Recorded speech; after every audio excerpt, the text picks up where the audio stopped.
God give me everything. Power house की नई video में अपने भाई को वेलकम करता हूं। फाइनली यूएफसी 319 आने वाली है संडे वाले दिन मॉर्निंग में 7:30 AM पर, और फाइनली मैंने उसका प्रेस कॉन्फ्रेंस भी देख लिया है। तो क्यों ना आज की इस वीडियो के अंदर जो प्रेस कॉन्फ्रेंस में आपके भाई ने नोटिस किया आपके लिए, वो आपके साथ डिस्कस कर दिया जाए। क्योंकि प्रेस कॉन्फ्रेंस के अंदर ड्रीकस डुप्लेसिस भी थे, हमजत चिमाएव भी थे, और उनका फेस ऑफ भी हुआ।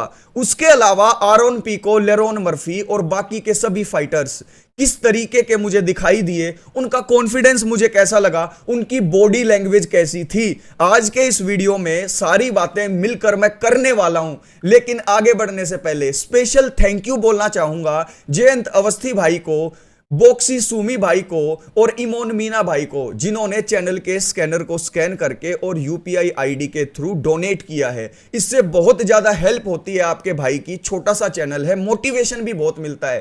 तो थैंक यू सो मच मेरे भाइयों। यूएफसी 319 की जो प्रेस कॉन्फ्रेंस थी, जैसे ही वो स्टार्ट हुई, हमजत चिमाएव का इफेक्ट दिखना स्टार्ट हो गया था। या तो मैंने इतनी लाउड प्रेस कॉन्फ्रेंस देखी थी लंदन में, या फिर आज शिकागो के अंदर मैंने देखा कि हमजत चिमाएव के दीवाने हैं यूएस के फैंस।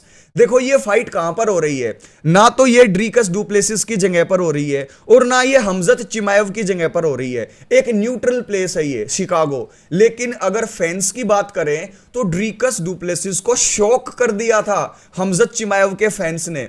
वहां पर जितने भी लोग थे सब के सब ड्रीकस डुप्लेसिस को ट्रोल कर रहे थे, बू कर रहे थे।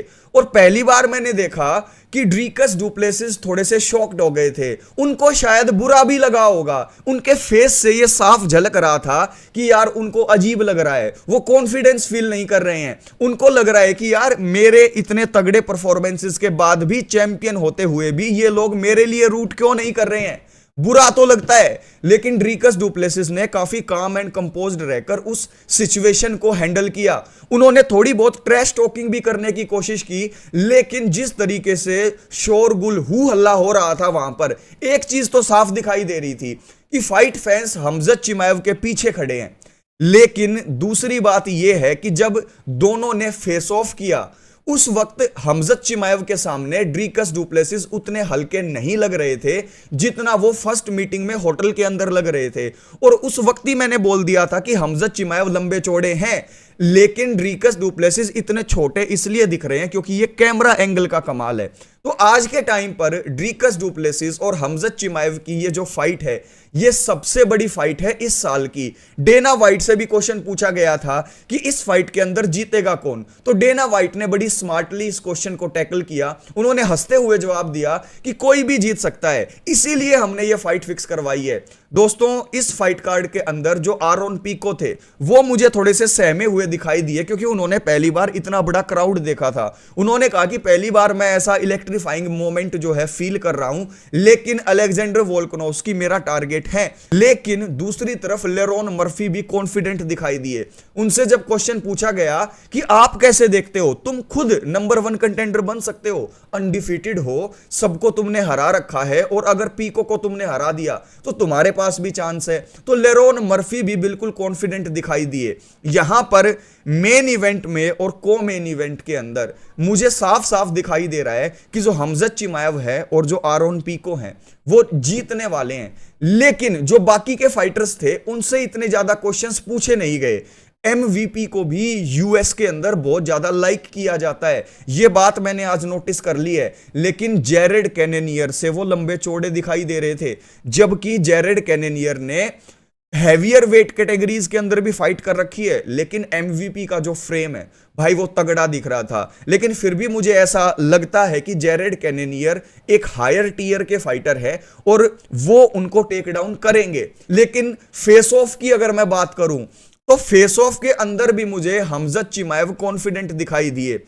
जब फेस ऑफ करने आए ड्रीकस डुप्लेसिस और हमजत चिमाएव, तो एक बात मैंने ये नोटिस की कि हमजत चिमाएव बोले जा रहे थे ड्रीकस डुप्लेसिस को कुछ कुछ। ये जो फेस ऑफ था फाइनल, उसके अंदर मुझे एक चीज दिखाई दी कि दोनों फाइटर्स फायर्ड अप हैं, लेकिन थोड़ी बहुत नर्वस एनर्जी मैंने ड्रीकस डुप्लेसिस के चेहरे पर, उनकी बॉडी लैंग्वेज के ऊपर दिखाई दी, मैंने नोटिस की ये चीज कि भाई नर्वस लग रहे हैं ड्रीकस डुप्लेसिस, क्योंकि जैसे ही क्वेश्चन उनसे पूछा जाता था, जो ऑडियंस थी वो इतना हू हल्ला मचा देती थी कि ड्रीकस डुप्लेसिस को आंसर करने भी नहीं दे रही थी। कई बार तो वो फ्रस्ट्रेटेड भी हो चुके थे, और दूसरी तरफ हमजत चिमाएव सिर्फ इतना करते थे और वहां पर जो ऑडियंस थी वो एक्सप्लोड हो जाती थी। यानी कि जो स्टार पावर है हमजत चिमाएव की, उसका डिस्प्ले ऑन द स्पॉट आपको देखने को मिला। जैसे ही हमजत चिमाएव थोड़ा बहुत भी बोलते थे, रिस्पॉन्ड करते थे या ऐसे हाथ भी हिला देते थे, वहीं पर आग लग जाती थी। तो हमजत चिमाएव और ड्रीकस डुप्लेसिस की इस फाइट को देखने के लिए यूएस के अंदर फैंस बहुत ज्यादा एक्साइटेड हैं, और सिर्फ यूएसए के अंदर क्यों, हम फाइट फैंस भी हमजा को चैंपियन बनता हुआ देखना चाहते हैं। लेकिन ड्रीकस डुप्लेसिस को इतना नर्वस मैंने किसी भी प्रेस कॉन्फ्रेंस में देखा नहीं। लेकिन क्या वो डरे हुए थे? बिल्कुल नहीं। क्या वो स्केर्ड थे? बिल्कुल नहीं। लेकिन थोड़े बहुत ओवरवेल्म वो हो गए थे क्राउड की एनर्जी को देखकर। बाकी इस फाइट कार्ड के ऊपर जितने भी फाइटर्स मुझे दिखाई दिए, सबके सब कॉन्फिडेंट थे। मैंने एक चीज और नोटिस की कि इस पूरी प्रेस कॉन्फ्रेंस के अंदर एक भी क्वेश्चन काए असकुरा से नहीं पूछा गया, एक भी क्वेश्चन टिम इलियट से नहीं पूछा गया। टिम इलियट से तो चलो एक क्वेश्चन पूछा गया था, उन्होंने जवाब दिया था। काए असुकारा को किसी ने सूंघा भी नहीं। और दूसरी बात यह कि जितने भी रिपोर्टर्स वहां पर खड़े थे, भाई मैं आज के टाइम पर एक चीज कहना चाहता हूं कि भाई इनको क्वेश्चन पूछने ही नहीं आते। एक क्वेश्चन एक पहले रिपोर्टर ने पूछ लिया तो सेम क्वेश्चन वर्ड्स बदल के दूसरे तीसरे चौथे रिपोर्टर्स पूछ रहे थे, और ऐसे ऐसे क्वेश्चंस जो सदियों से पूछे जा रहे हैं, कोई भी एक्सट्रीम या फिर इंटरेस्टिंग क्वेश्चन नहीं पूछा गया। तो एक तरीके से जो हमजत चिमाएव है, उनकी स्टार पावर ने इस प्रेस कॉन्फ्रेंस को बचा लिया। जो एनर्जी थी उसने इस प्रेस कॉन्फ्रेंस के अंदर जान डाल दी। लेकिन जो क्वेश्चन पूछने वाले रिपोर्टर्स वहां पर खड़े थे, उनके क्वेश्चंस के अंदर बिल्कुल भी दम नहीं था, बिल्कुल भी कोई जान नहीं थी। लेकिन जब मैंने फेस ऑफ देखा तो सभी फाइटर्स की बॉडी लैंग्वेज को जज करके मैं आपको बता देता हूं अपने हिसाब से। जब काए असकुरा और टिम इलियट आमने सामने आए, तो ऐसे में मैंने देखा कि जो टिम इलियट है वो थोड़े से एक्साइटेड थे और काए असकुरा काम एंड कंपोज्ड थे। दूसरी तरफ एक तरफ एमवीपी और एक तरफ जेरेड कैनेनियर। जेरेड कैनेनियर के मुकाबले एमवीपी ज्यादा लंबे चौड़े दिखाई दे रहे थे, कॉन्फिडेंट भी दिखाई दे रहे थे। लेकिन जेरेड कैनेनियर मुझे कहीं ना कहीं अनॉयड दिखाई दिए कि यार एमवीपी को इतना ज्यादा प्यार दिया जा रहा है, एमवीपी के लिए इतनी ज्यादा रूटिंग हो रही है, मेरे अंदर क्या कमी है। तो जेरेड कैनेनियर भी मुझे हल्के हल्के गुस्से में दिखाई दिए थे जब वो फेस ऑफ करके वहां से निकले।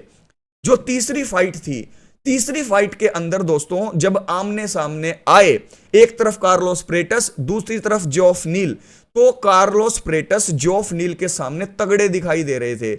लेकिन कार्लोस प्रेटस एक यंग फाइटर है, कॉन्फिडेंस उसके अंदर मुझे ज्यादा दिखाई दिया जॉफ नील के मुकाबले। क्योंकि जॉफ नील से क्वेश्चन पूछा गया था कि क्या आप जीतोगे, क्या आप नॉकआउट निकालोगे, कौन नॉकआउट निकालेगा। तो जॉफ नील ने बोला कि जिसका पहले पंच कनेक्ट हो जाएगा। यानी वो इतने भी कॉन्फिडेंट नहीं थे कि मेरा पंच पहले कनेक्ट होगा, मैं नॉकडाउन करूंगा। तो यहां पर फेस ऑफ के टाइम पर भी कार्लोस प्रेटस को एज दिया मैंने।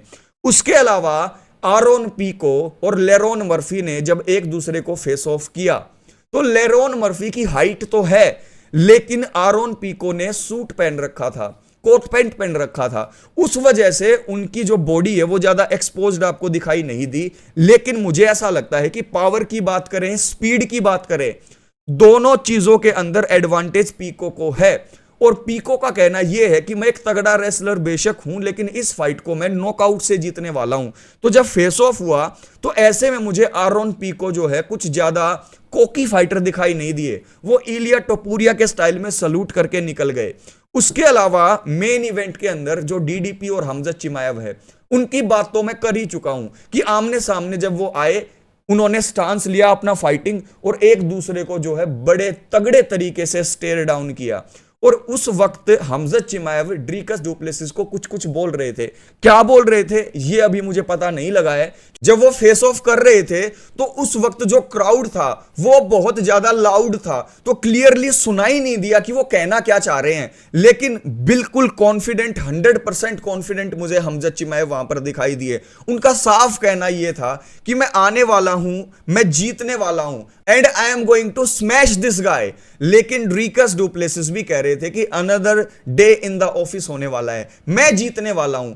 अब दोनों ने फेस ऑफ कर लिया है, अब बातें करने का टाइम जा चुका है, अब एक्शन की बारी है और एक्शन होगा संडे वाले दिन मॉर्निंग में। और मेरे साथ मिलकर भाइयों आपको UFC 319 शुरुआत से लास्ट तक देखनी है। वॉच पार्टी का जो इवेंट है वो आज शाम को क्रिएट कर दिया जाएगा। अब इस प्रेस कॉन्फ्रेंस को देखकर क्या आपको यह नहीं लगा कि जो ऑडियंस थी उनकी रूटिंग से, उनके बू करने से ड्रीकस डुप्लेसिस थोड़े से इनसिक्योर हो गए थे, उनके चेहरे के ऊपर यह चीज दिखने लग गई थी। आप इस चीज को माने चाहे मत माने, तो यहां पर मुझे ऐसा लग रहा है कि Khamzat Chimaev finally is going to become a middleweight champion. आपको क्या लगता है ये प्रेस कॉन्फ्रेंस देखकर? नीचे कमेंट बॉक्स में कमेंट करके जरूर बताइएगा। और जो शाउट आउट्स है दोस्तों जो आ जाएंगे उनका नेक्स्ट वीडियो के अंदर शाउट आउट दिया जाएगा। टेक केयर मेरे भाइयों, ख्याल रखिएगा।